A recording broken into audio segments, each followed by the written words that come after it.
जय श्री कृष्ण मित्रों, मैं गोविंद शास्त्री आपका छोटा प्रिय भाई अब आपको वेद के सहायक अंगों के बारे में बताना चाहता हूँ।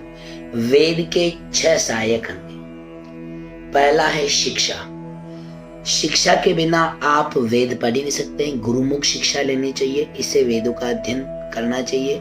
और वेद शिक्षा वेद के शुद्ध उच्चारण और स्वरों के सही प्रयोग से संबंधित है।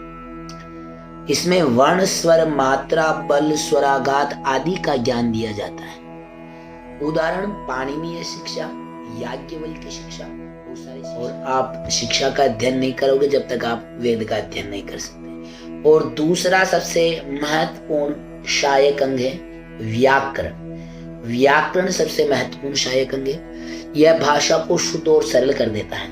अगर आप कर्मकांडी हो तो आपको व्याकरण का ज्ञान होना आवश्यक है। आप व्याकरण का ज्ञान लेकर ही कर्मकांड कर सकते हैं, वरना कर्मकांड करना कोई आसान बात नहीं है। और मेवाड़ में बहुत सारे कर्मकांडी वैदिक विद्वान हैं, उनको मेरा प्रणाम। और व्याकरण संस्कृत भाषा के व्याकरण का प्रमुख ग्रंथ पाणिनीय का अष्टाध्यायी है। और वेद का तीसरा सहायक छंद है। यह वेदों के छंद काव्य शास्त्र का अध्ययन करता है, जिसमें वेदों के मंत्रों का सही लय और प्रवाह बना रहे। जब तक आप वेद मंत्रों का सही लय नहीं बोलेंगे, उनको लय से नहीं बोलेंगे, तब तक आप वेद मंत्रों का शुद्ध उच्चारण कर कर भी अशुद्धि ही करेंगे। तो आपको वेद का लय, मंत्र का लय पकड़ना आवश्यक है।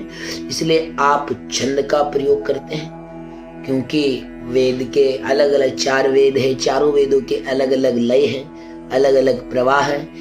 तो आपको छंद पढ़ना आवश्यक है।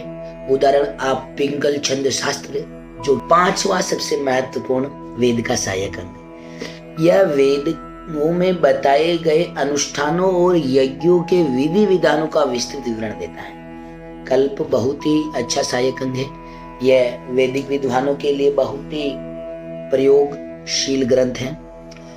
इसके उदाहरण स्रोत सूत्र, गृह सूत्र और धर्म सूत्र हैं। और छठा सहायक अंग है ज्योतिष। सभी ज्योतिषाचार्यों को मेरा प्रणाम। हमारे मेवाड़ में अनेक ज्योतिषाचार्य हैं, उनके चरणों में मेरा कोटि कोटि प्रणाम। और यह वेदों में समय की गणना, सही ग्रह नक्षत्र की स्थिति और शुभ और अशुभ मुहूर्त का ज्ञान प्रदान करता है। ज्योतिष बहुत ही बढ़िया चीज है। हमारे मेवाड़ में अनेक ज्योतिषाचार्य हैं, अनेक याज्ञाचार्य, अनेक कर्मकांडी विद्वान हैं। उन सभी वैदिक विद्वानों के चरणों में मेरा प्रणाम। आप इसी तरह अपने छोटे प्रिय भाई गोविंद शास्त्री को सपोर्ट करते रहें। वीडियो को शेयर करें, लाइक करें, सब्सक्राइब करें चैनल को।